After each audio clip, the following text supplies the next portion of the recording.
वो जवाब लिखा है। इस बार अभी जब सांसद संवाद में आप आए थे तो आपके मुख से मैंने एक बात सुनी कि जब, और सबने सुनी, जब पहली बार आपको हमारे अलवर से जब टिकट मिला तो कुछ लोगों ने कहा कि वो जीतेंगे नहीं, नए हैं। तो मैं 4 लाइन पेश करूंगा, क्वेश्चन भी उसमें है, उत्तर भी उसी में है कि वो कहते थे अलवर में वो कभी टिकेंगे नहीं। भूपेंद्र जी के लोग कहते थे कि अलवर में वो कभी टिकेंगे नहीं और अलवर से वो कभी जीतेंगे नहीं, और जीत गए तो अलवर में वो कभी तुम्हें दिखेंगे नहीं। ये प्रश्न था। मैंने उत्तर लिखा, भूपेंद्र यादव वो चट्टान है जो आपसे कभी हिलेंगे नहीं, कि भूपेंद्र यादव वो चट्टान है कि आपसे वो कभी हिलेंगे नहीं। अरे अलवर तो क्या पूरे भारतवर्ष में आपसे कभी वो हारेंगे नहीं। और रही बात दिखने की, तो भूपेंद्र यादव वो हिमालय की चोटी है, अलवर को तो क्या पूरे भारतवर्ष में वो दिखेंगे भी। तो दोनों हाथों से तालियां उठाकर सम्मान में उद्बोधन के लिए आमंत्रित करना चाहूंगा अलवर के नए चुने भारत की शक्ति को, माननीय मंत्री भूपेंद्र यादव को आइए और प्रदान कीजिएगा। बहुत बहुत आभार, धन्यवाद।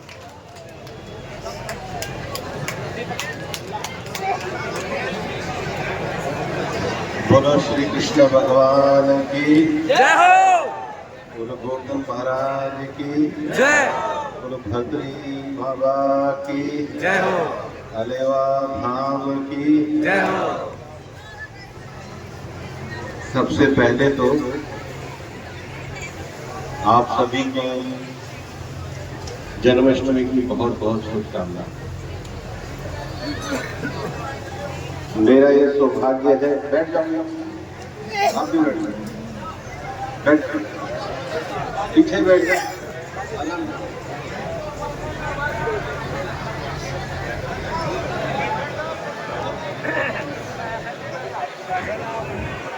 बोलो श्री कृष्ण भगवान की जय।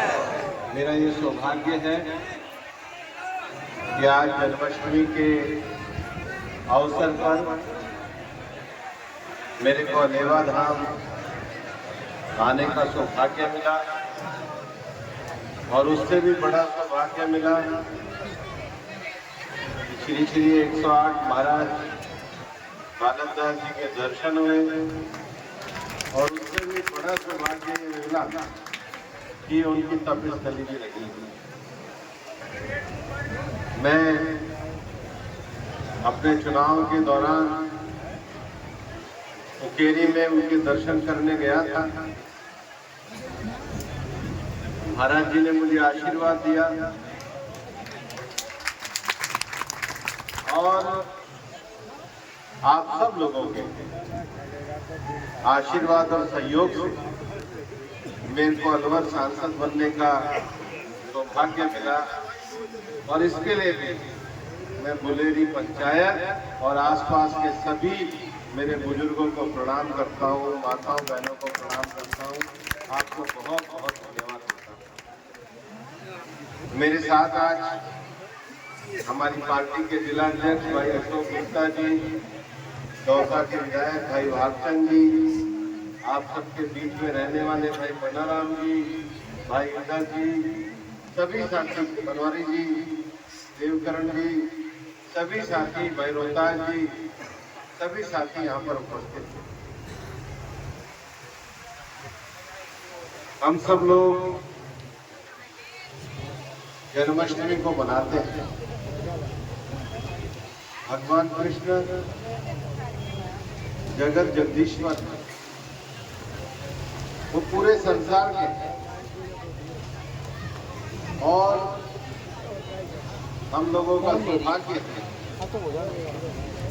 कि हमारे पास में ब्रज में ही उन्होंने अपनी लीला करी, और मनुष्य मात्र के कल्याण के लिए उन्होंने इस शरीर को धारण किया। मैं गोवर्धन जी की परिक्रमा तो देता हूँ। जब मैं सुप्रीम कोर्ट में वकील था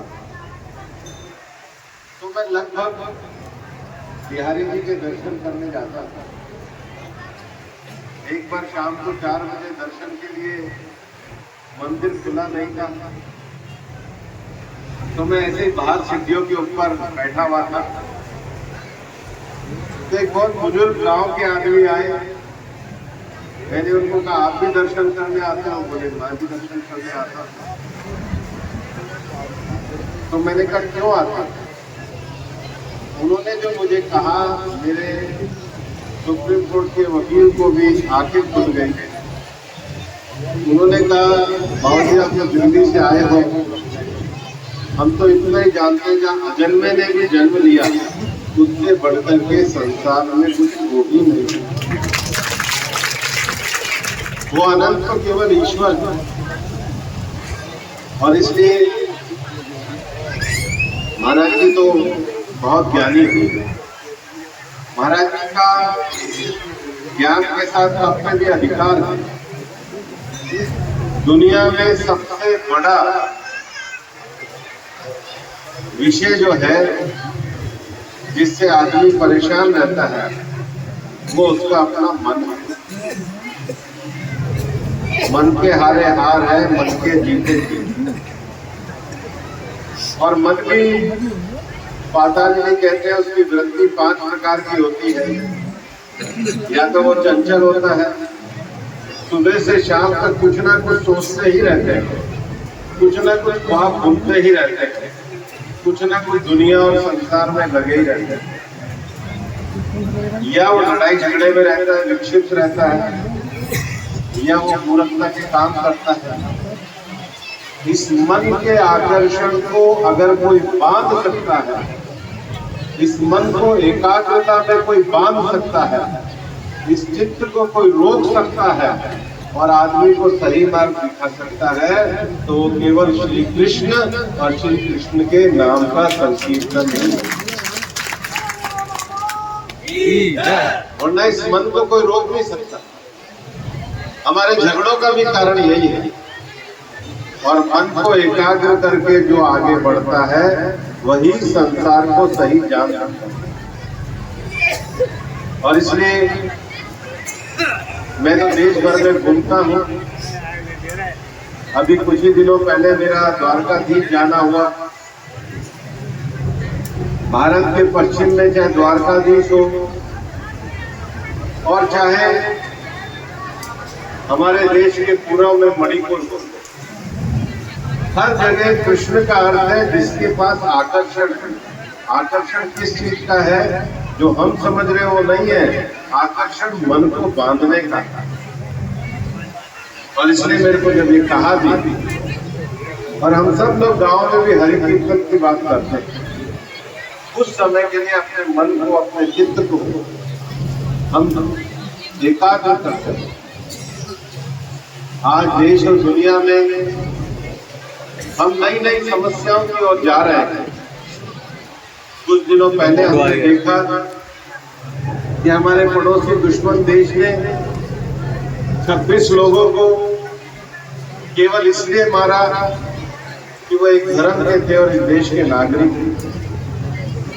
लेकिन देश ने भी इतनी ताकत प्राप्त करी है कि ऑपरेशन सिंदूर करके 150 किलोमीटर उनकी जमीन के अंदर जाकर के उनको जवाब देने का काम ये हमारे देश। लेकिन लड़ाई एक तरफा नहीं होती। अब हम देखते हैं कल प्रधानमंत्री जी ने बड़ा नारा दिया, इस देश को वापस से महान बनाना होगा। इस देश को अगर आगे बढ़ाना होगा तो हमको स्वदेशी को अपनाना होगा और हमको आत्मनिर्भर भारत की ओर जाना है। और कभी दिनकर जी ने कहा भी है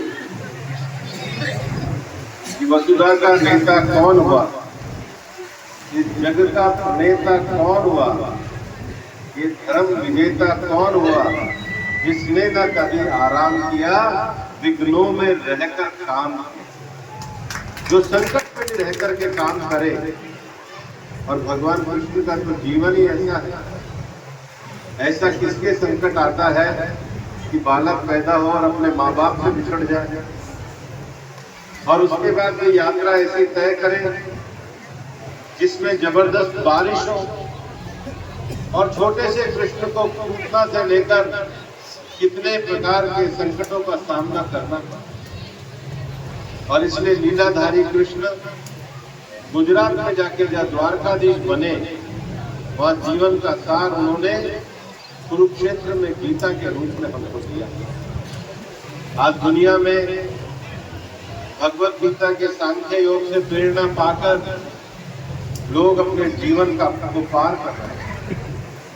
हम लोग भी जो गोवर्धन जाते हैं और हर महीने जाके परिक्रमा करते हैं, वो कृष्ण नाम को जपने के लिए, कृष्ण नाम से अपने मन को एकाग्र करने के लिए और भवसागर से पार करने के लिए हम लोग करते हैं। और अलेवा धाम जैसी जगहों पर, जहाँ बालक दास जी तो हमारे सामने उपस्थित है, बहुत से मनुष्यों ने तप किया होगा, उस तप का कुछ पुण्य प्रसाद मिले, इसलिए हम लोग हर साल यहाँ का आकर इकट्ठे होते हैं। और इसलिए जिन्होंने भी मुझे कुछ कहा, भाई मैं कुछ भी नहीं हूँ, मैं केवल उस कृष्ण का नाम संकीर्तन करने वाला सेवक हूँ, मुझे कोई गलतफहमी नहीं, मुझे कोई अभिमान भी नहीं। ये पद जो मिलते हैं ये उसकी प्रेरणा से मिलते हैं, लेकिन ये सेवा करने के लिए मिलते हैं। और इसलिए मैं कहना भी चाहूंगा कि मैं तो क्या किसी भी मंत्री को इतनी बड़ी उपाधि और इतनी बड़ी गलतफहमी मत दिया करें, क्योंकि जब आदमी की बड़ाई होने लगती है तो इतनी गलतफहमी में आता है कि उसको लगता है वही सब कुछ हो गया। हम कुछ नहीं है, हम जो कुछ है कृष्ण की कृपा से ही हम। अलवर में सांसद बनने के बाद हमने एक प्रस्ताव किया कि भूरा सिद्ध से लेकर अलेवा तक और भूरा सिद्ध से लेकर अपने माचड़ी के किले तक, ये जो जगह जगह पर शिव पर्वतमाला है, यहाँ पर बहुत से मनुष्यों ने तपस्या करी है। यहाँ पर पैदल यात्री आते हैं, लगभग 50 किलोमीटर का क्षेत्र है। और अब ये फाइल राजस्थान सरकार के संस्कृति मंत्रालय से फाइनेंस डिपार्टमेंट में गई हुई है और इसको भी पीछे लगकर के पूरा कराने का। पर मैं इस बात की चिंता करता हूँ, स्थान का महत्व होता है, लेकिन स्थान का महत्व तब भी रहता है जब स्थान पे तप भी कायम रहता है। तप का माने अपने आप को साधना। अलवर से सांसद बनने के बाद यहाँ के ग्रामीणों को बहुत समस्या हो रही है, क्योंकि यहाँ पर सीटीएच का एरिया, सेंचुरी का एरिया, ये कभी डिसाइड ही नहीं है। हमने सीटीएच के एरिया को डिसाइड कराया, मामला सर्वोच्च न्यायालय में है और उसमें से 22 गांव हमारे गुर्जर समाज के, मीणा समाज के, सैनी समाज के ये गांव। लेकिन हमारे कुछ बयान बहादुर लोग एक वातावरण खड़ा कर रहे हैं। मेरा उन बयान बहादुरों से कहना है, हम रुकने थकने वाले व्यक्ति नहीं हैं। हम सर्वोच्च न्यायालय के सामने इस पूरे विषय को रखेंगे ताकि सरिस्ता का पूरा विकास हो। यहाँ पर जिले बन गए, 2-2 शहरों को मिलाकर के जिले कर दिए। न तो इसको पता जिला इसका है, न उसको पता जिला इसका है। और मेरा ये मानना है, अलवर में आने के बाद मैंने ये अनुभव किया कि अलवर तप स्थली है। अलवर की जो अरावली की पहाड़ियां हैं, यहाँ पर बहुत से ऋषियों ने, योगियों ने तप किया। तभी तो भर्तृहरि महाराज ने उज्जैन के अपने स्थान को छोड़ करके यहाँ पर नीति शतक, श्रृंगार शतक और वैराग्य शतक जैसा अद्भुत शास्त्र। और वैराग्य शतक में तो आखिरी श्लोक में इतनी बड़ी बात कही कि उन्होंने ये कहा, हे माता पृथ्वी, हे भाई जल, हे सहोदर भाई वायु, हे मित्र अग्नि, हे अनंत आकाश, इस जगत को मैंने जान लिया है। अब ये 5 तत्वों में तेरे को विलीन करके मैं पूर्णता में विलीन होता हूँ। इतनी विलक्षण बात दुनिया में कहीं नहीं। लेकिन भर्तृहरि महाराज ने जो शुरू में नीति शतक लिखा कि जो आदमी राजनीति करे उसको एक बात की सावधानी रखनी चाहिए, तो मैंने नहीं पढ़ा कि भाई सावधानी क्या रखनी चाहिए। उनने कहा कि हो सकता है कोई आदमी समुद्र की उफनती हुई धारा को चीर करके पार कर जाए। हो सकता है कोई आदमी मगरमच्छ के मुंह में से कोई चीज निकाल करके ले आया। हो सकता है कोई आदमी भयंकर सर्प को अपने सिर पे मणि की तरह बांध ले। पर जो आदमी ज्ञान नहीं रखता और ज्ञानियों जैसी बात करता है उसको समझाना बहुत मुश्किल है, वहां मौन रहना ठीक है। और हमारे अलवर में बयान बहादुर ऐसे ही है, झूठी झूठी बातें कर रहे हैं तो भाई तुम्हें कोई समझाएगा नहीं और हम डरेंगे नहीं। हम यहाँ के विकास के लिए पूरी तरीके से प्रतिबद्ध रहेंगे। पिछले दिनों जामदौनी में गए, देवकरण जी का गांव है, अभी तो विज्ञान संकाय खोलना बाकी है, हमारी घोषणा पूरी करेंगे। लेकिन जैसे जामदौनी में हमने रमसा से 4.5 करोड़ रुपए की लागत का स्कूल बनवाया है, अलेवा में भी हम उसकी पूरी तरीके से लिखेंगे ताकि यहाँ भी रमसा का स्कूल आए और पुरानी बिल्डिंग हमारी यहाँ का सड़क का विषय था। सड़क के विषय में परसों मीटिंग करी, पता लगा कि सड़क बनी हुई थी लेकिन कभी म्यूटेशन ही नहीं चढ़ाई, तो मिल्कियत तो चढ़ानी पड़ेगी।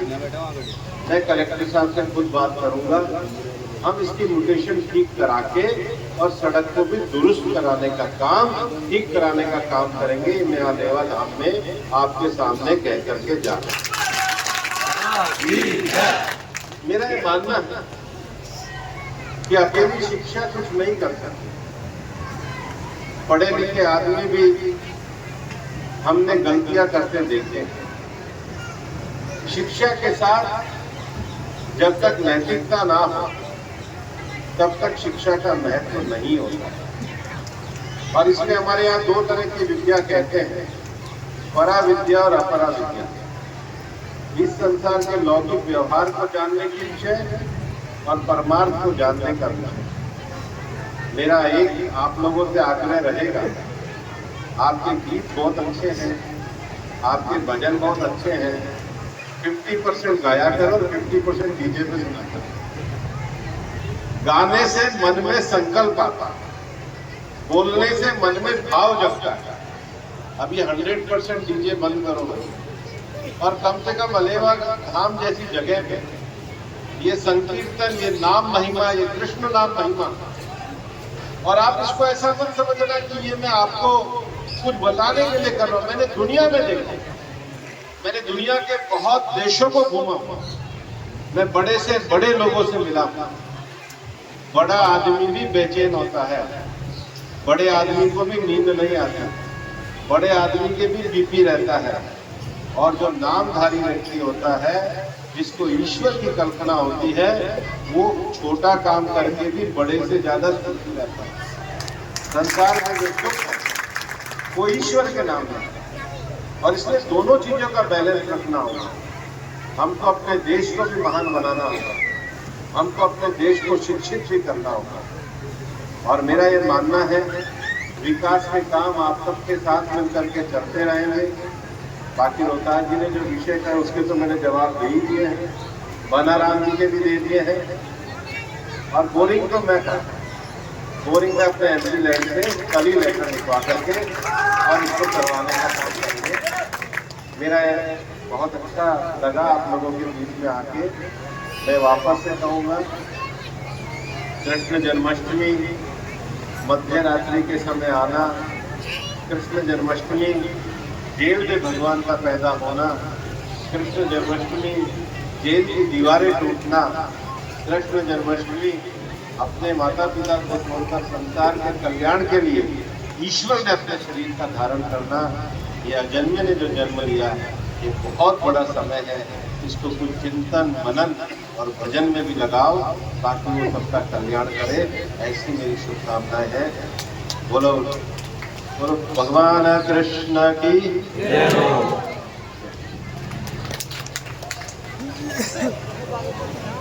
बहुत बहुत धन्यवाद माननीय मंत्री श्री भूपेंद्र जी यादव। एक बार जोरदार तालियों से एक बार मैं चाहूंगा पुनः इनका आभार व्यक्त कीजिएगा।